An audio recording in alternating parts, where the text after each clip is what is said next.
భారత గణతంత్ర రాజ్యంలో పుట్టబోయే ప్రతి భారత పౌరుడికి ఒక విలువైన ఆస్తి ఉంది. ఓటు హక్కే ఆ అమూల్య ఆస్తి. భారత పౌరుల సామూహిక ఓటు హక్కుల తొలగింపుకో మన పాలకులు ఇప్పుడొక సాహసోపేతమైన ప్రయత్నం చేస్తున్నారు. దేశవ్యాప్తంగా ఓటర్ల జాబితా ప్రత్యేక సమగ్ర సవరణ స్పెషల్ ఇంటెన్సివ్ రివిజన్ ను చేపట్టనున్నట్టు భారత ఎన్నికల సంఘం ప్రకటించింది. ఈ బృహత్ కార్యానికి తొలుత బీహార్లో శ్రీకారం చుట్టారు. ఆ తర్వాత త్వరలో అసెంబ్లీ ఎన్నికలు జరగనున్న రాష్ట్రాలలోనూ, ఆపై విశాల భారతదేశమంతటా ఆ ప్రత్యేక సమగ్ర సవరణను చేపట్టి పూర్తి చేస్తారు. ఈ ప్రత్యేక సమగ్ర సవరణ ఖచ్చితంగా భారత పౌరుల సామూహిక ఓటు హక్కుల తొలగింపే, సందేహం లేదు. నోట్ బందీ, పెద్ద నోట్ల రద్దు, డిమానిటైజేషన్, దేశ్ బందీ, కోవిడ్ ఆపత్కాలంలో లాక్డౌన్ గుర్తున్నాయా? ఇప్పుడు ఓటు బందే. సామూహిక ఓటు హక్కుల తొలగింపుకే ఓటర్ల జాబితా ప్రత్యేక సమగ్ర సవరణకు పూనుకున్నారని పలువురు ఆరోపిస్తున్నారు.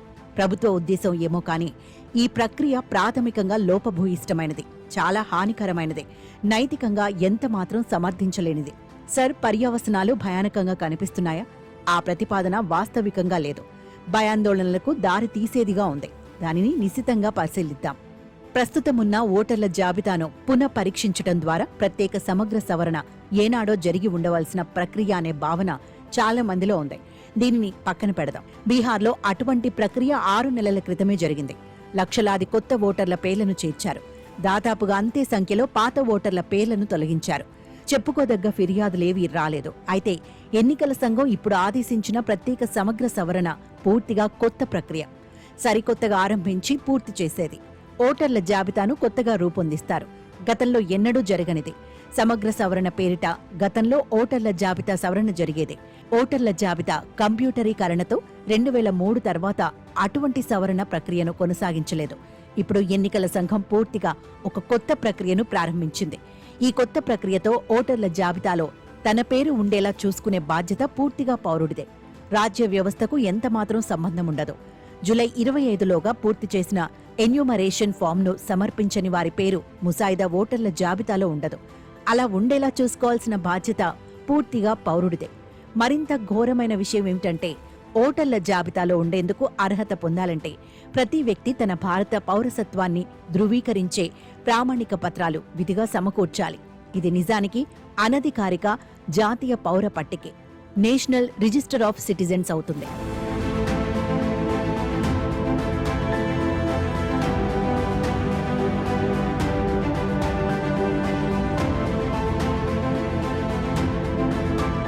ప్రత్యేక సమగ్ర సవరణ అసలు ఉద్దేశాలను ఎన్నికల సంఘం చాలా తెలివిగా కప్పిపుచ్చుతోంది. అవేమిటో శోధిద్దాం. ఓటర్ల జాబితాలో ఉండే అర్హత పొందేందుకు అవసరమైన డాక్యుమెంటరీ రుజువులు చాలా తక్కువ సంఖ్యలో ఉన్నాయి. ఎన్నికల సంఘం ఉత్తర్వు స్పష్టంగా ఉంది.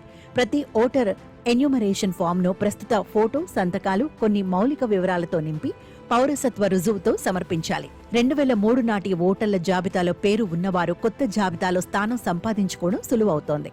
2003 ఓటర్ల జాబితాలో తమ పేరు ఉన్న పేజీ కాపీని తమ ఎన్యూమరేషన్ ఫామ్తో జతచేసి ఇవ్వాలి. ఇది వారి పౌరసత్వానికి రుజువుగా పరిగణమవుతుంది. 4.96 కోట్ల మందికి ఈ దగ్గరి దోవను ఉపయోగించుకునేందుకు అర్హులు అని ఎన్నికల సంఘం పేర్కొంది. కాగా ఓటర్ల జాబితాలో ఉండేందుకు తమ అర్హతలను నిరూపించుకోవాల్సిన వారు 3 కోట్ల మంది కంటే తక్కువగా ఉంటారని పేర్కొంది. ఇదొక విచిత్ర వాదనని, ఇందులో నిజం లేదని రాహుల్ శాస్త్రి నిర్ధారించారు. 2003 నుంచి మరణాల సంఖ్యను, వలసపోయిన వారి సంఖ్యను, నివాసం మారిన వారి సంఖ్యను ఎన్నికల సంఘం పరిగణలోకి తీసుకోలేదని, తత్కారణంగా కొత్త ఓటర్ల జాబితాలో ఉండేందుకు తమ అర్హతలను నిరూపించుకోవాల్సిన వారి సంఖ్య యథార్థంగా 3.16 కోట్లు అని రాహుల్ శాస్త్రి నిరూపించారు.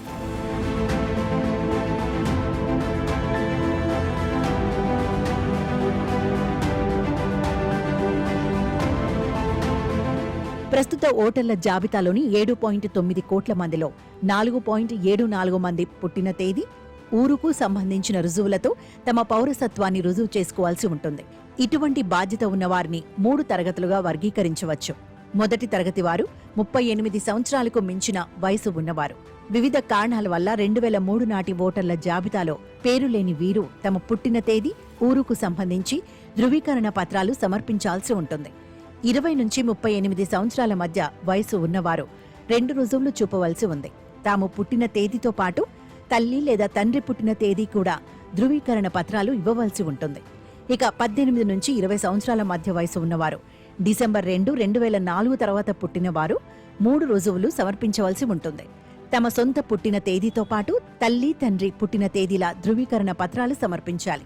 2003 ఓటర్ల జాబితాలో తల్లిదండ్రుల పేర్లు వారి పుట్టిన తేదీలకు రుజువులుగా పరిగణన అవుతాయి.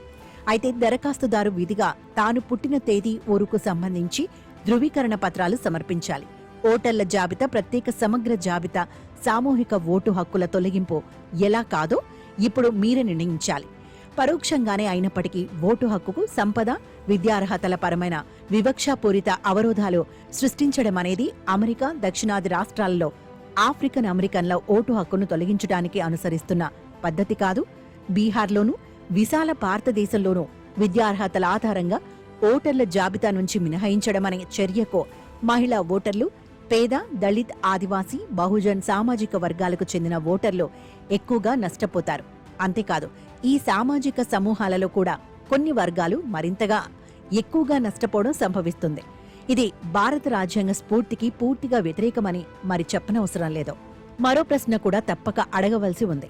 బీహార్లో ఓటర్ల జాబితా ప్రత్యేక సమగ్ర సవరణకు ఎన్నికల సంఘం ఈ హాస్యాస్పద కాలక్రమాన్ని హఠాత్తుగా ఎందుకు ప్రకటించింది? జూన్ 25, జూలై 25 మధ్య 30 రోజుల వ్యవధిలో బీహార్ ప్రభుత్వం 1,00,000 మంది పోలింగ్ బూత్ స్థాయి అధికారులను సంప్రదించవలసి ఉంది. ప్రత్యేక సమగ్ర సవరణ పద్ధతులలో వారికి శిక్షణ ఇవ్వవలసి ఉంది. సకల రాజకీయ పార్టీలకు చెందిన పోలింగ్ బూత్ స్థాయి ఏజెంట్లతో వీరు సంబంధాలు పెట్టుకుని సవరణపై ఆ రాజకీయ కార్యకర్తలకు సమగ్ర అవగాహన కల్పించవలసి ఉంది. ప్రతి కుటుంబానికి ఎన్యూమరేషన్ ఫామ్స్ పంపిణీ చేసి 2003 ఓటర్ల జాబితాను వారికి అందుబాటులో ఉంచి తోడ్పడవలసి ఉంది. అంతేనా, సంబంధిత వివరాలతో పూర్తి చేసిన ఎమ్యునరేషన్ ఫామ్స్ ను ప్రతి కుటుంబం నుంచి సేకరించి వాటిని ఇంటర్నెట్లో అప్లోడ్ చేయవలసి ఉంది. వివిధ ధృవీకరణ పత్రాలు సరిగా ఉన్నాయో లేదో నిర్ధారించి తమ సిఫారసులు చేయాలి. ఇవన్నీ జరగాల్సిన రోజులు ఎటువంటివి? బీహార్లో ఇది వర్షాకాలం, వరదలు వెల్లువెత్తడం కద్దు. మరి ఇటువంటి సహజ ప్రతికూల పరిస్థితుల్లో ఇవన్నీ జరగడం సాధ్యమేనా? ఎన్నికల సంఘం వద్ద మంత్రదండం ఏదైనా ఉంటే మినహా ఈ సమగ్ర సవరణ మహాకార్యం అసంభవం. కనుక ఈ సవరణ ఆదేశాన్ని ఉపసంహరించుకునే అవకాశం ఉందని మనం భావించొచ్చు. లేదా జూన్ 30న ప్రకటించిన ఆవశ్యక డాక్యుమెంట్ల జాబితాలో పెద్ద మార్పులు చేసేందుకు ఆస్కారం ఉంది. లేదు, అసలు బీహార్ అసెంబ్లీ ఎన్నికలను వాయిదా వేయవచ్చు.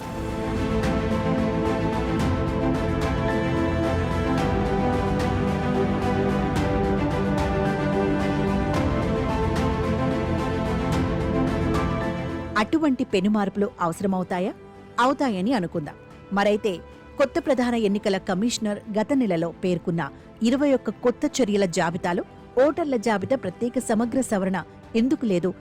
అలాగే గత నెలలోనే వివిధ జాతీయ రాజకీయ పక్షాల అధినేతలతో నిర్వహించిన సమావేశంలో ప్రత్యేక సమగ్ర సవరణ ప్రతిపాదనను ఎన్నికల సంఘం ఎందుకు చేయలేదు? ఆ సమావేశానికి ముందు దేశవ్యాప్తంగా జరిపిన 4,000కు పైగా సంప్రదింపులలో కూడా దాని గురించి ఎందుకు ప్రస్తావించలేదు? కేవలం 25 రోజుల క్రితమే ఎన్నికల సంఘం ఆలోచనలు ఎందుకు మారిపోయాయి? అనుకోకుండా వచ్చిన ఫోన్ కాల్ అందుకు కారణమా? లేక చాయ్పై చర్చ? ప్రత్యేక సమగ్ర సవరణ వెనుక ఉన్న సర్ ఎవరు?